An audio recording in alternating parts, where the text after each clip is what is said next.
सोचिए, क्या सिर्फ एक कमेंट, सिर्फ कुछ शब्द दुनिया के सबसे पुराने और मजबूत गठबंधनों में से एक को हिला सकते हैं? आज हम एक ऐसी ही हैरान करने वाली कहानी को समझने की कोशिश कर रहे हैं, जहां एक कथित बयान ने ब्रिटेन को अपनी पूरी की पूरी फॉरेन पॉलिसी पर दोबारा सोचने के लिए मजबूर कर दिया। और नतीजा ये हुआ कि अमेरिका से थोड़ी दूरी बन गई और चीन से नजदीकी। तो चलिए इस कहानी की परतों को खोलते हैं। तो ये सब शुरू हुआ डोनाल्ड ट्रंप के इन कथित शब्दों से। जरा सोच कर देखिए, जब दुनिया के सबसे पावरफुल नेताओं में से एक आपके सैनिकों को कायर कह दे। ये सिर्फ एक पॉलिटिकल स्टेटमेंट नहीं था, बल्कि एक बहुत ही गहरा जख्म था, खासकर उन लोगों के लिए जिन्होंने अपनों को खोया था। अब ये जो नंबर है 457, ये सिर्फ एक आंकड़ा नहीं है। ये उन 457 ब्रिटिश सैनिकों की कहानी है जिन्होंने अफगानिस्तान में अपनी जान दी थी। हर एक जान के पीछे एक परिवार है, एक कुर्बानी है। तो जाहिर है, जब उनकी बहादुरी पर ही सवाल उठा दिया गया तो ये सिर्फ एक अपमान नहीं था, ये उन सारी कुर्बानियों का अपमान था। और बस यहीं से दोनों देशों के दशकों पुराने रिश्तों में एक दरार आनी शुरू हो गई। ये कोई मामूली सी असहमति नहीं थी, बल्कि एक ऐसा अपमान था जिसने ब्रिटेन को अपनी फॉरेन पॉलिसी की दिशा पर सच में फिर से सोचने पर मजबूर कर दिया। और कमाल की बात तो ये है कि कई डिप्लोमैटिक एनालिस्ट और रिपोर्ट्स सीधे तौर पर इन्हीं कमेंट्स को ब्रिटेन के इस पॉलिसी चेंज का सबसे बड़ा ट्रिगर पॉइंट मानते हैं। मतलब ये सिर्फ कोई अंदाजा नहीं है, बल्कि एक सीधी सीधी कड़ी है जो उन शब्दों को और उसके असर को जोड़ती है। तो ब्रिटेन ने इस पर रिएक्ट कैसे किया? उसने एक ऐसा कदम उठाया जिसकी लिटरली किसी को उम्मीद नहीं थी। एक जबरदस्त यू टर्न। ये उसकी सालों पुरानी विदेश नीति से एक बहुत ही नाटकीय मोड़ था, एक ऐसा मोड़ जो उसे एक बिल्कुल नए रास्ते पर ले जा रहा था। इस बदलाव की रफ्तार पर जरा गौर कीजिए। देखिए, कुछ ही समय पहले ब्रिटेन ने सिक्योरिटी की वजह से चीनी टेक कंपनी हुए पर बैन लगाया था, जो कि अमेरिका की पॉलिसी के साथ था। आज ब्रिटिश प्रधानमंत्री चीन का दौरा कर रहे हैं, और भविष्य में क्या होने वाला है?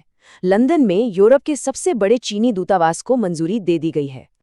मतलब आप फर्क देख रहे हैं, एक तरफ चीनी टेक्नोलॉजी पर बैन और दूसरी तरफ लंदन के दिल में चीन को सबसे बड़ी डिप्लोमैटिक मौजूदगी की इजाज़त। ये साफ दिखाता है कि ब्रिटेन कितनी तेज़ी से और कितनी दूर तक अपनी पॉलिसी बदल रहा है, और शायद अमेरिका की चिंताओं को भी एक तरफ रख रहा है। तो सवाल ये उठता है कि क्या ये एक नए गठबंधन की शुरुआत है? चलिए जरा और गहराई में उतरते हैं और ब्रिटेन और चीन के बीच बन रहे इन नए रिश्तों को समझने की कोशिश करते हैं। 8 साल, सोचिए, पूरे 8 साल बाद ऐसा हुआ है कि किसी ब्रिटिश प्रधानमंत्री ने बीजिंग में कदम रखा है। ये सिर्फ एक विजिट नहीं है, ये एक बहुत बड़ा मैसेज है पूरी दुनिया के लिए और खासकर अमेरिका के लिए। और सुनिए, प्रधानमंत्री अकेले नहीं गए थे, उनके साथ 60 से भी ज्यादा बड़ी बड़ी कंपनियों के सीईओज थे। ये एक साफ इशारा है कि ये रिश्ता सिर्फ हाथ मिलाने तक ही नहीं है, ये बड़े बड़े व्यापारिक सौदों के बारे में भी है। तो ये व्यापार कितना बड़ा है? दोनों देशों के बीच टोटल ट्रेड $130 बिलियन का है। ये बहुत बहुत बड़ी रकम है, और ये दिखाता है कि इस रिश्ते में इकोनॉमी के लिए कितना कुछ दांव पर लगा है। कहते हैं ना, पैसा बोलता है, और यहाँ तो ये बहुत जोर से बोल रहा है। लेकिन रुकिए, ये कहानी सिर्फ व्यापार और पैसों की नहीं है, इससे कहीं ज्यादा गहरी है। ये है स्ट्रैटेजी, वर्ल्ड स्टेज पर एक सोचा समझा रणनीतिक कदम। ये एक पावर बैलेंस का खेल है। इसी चीज को जियोपॉलिटिक्स की भाषा में कहते हैं बैलेंसिंग एक्ट। इसको ना एक झूले की तरह समझिए। अगर आप एक तरफ बहुत ज्यादा झुक जाते हैं तो बैलेंस बिगड़ जाता है।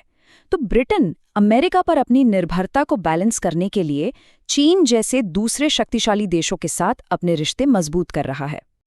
और दिलचस्प बात यह है कि ब्रिटेन इस रेस में अकेला नहीं है। अमेरिका के जो दूसरे पुराने साथी हैं, जैसे कनाडा और जर्मनी, वो भी ठीक यही कर रहे हैं, चीन के साथ अपने रिश्ते मजबूत कर रहे हैं। ये एक बड़ा ग्लोबल ट्रेंड है जहां देश अपने ऑप्शंस खुले रख रहे हैं। तो इन सब का मतलब क्या निकलता है? इन बदलावों का ग्लोबल गठबंधनों के भविष्य पर क्या असर पड़ेगा? ऐसा लग रहा है कि दुनिया का जो पावर बैलेंस है वो एक नए इक्वेशन की तरफ बढ़ रहा है, और पुराने दोस्त अब नए रास्ते तलाश रहे हैं।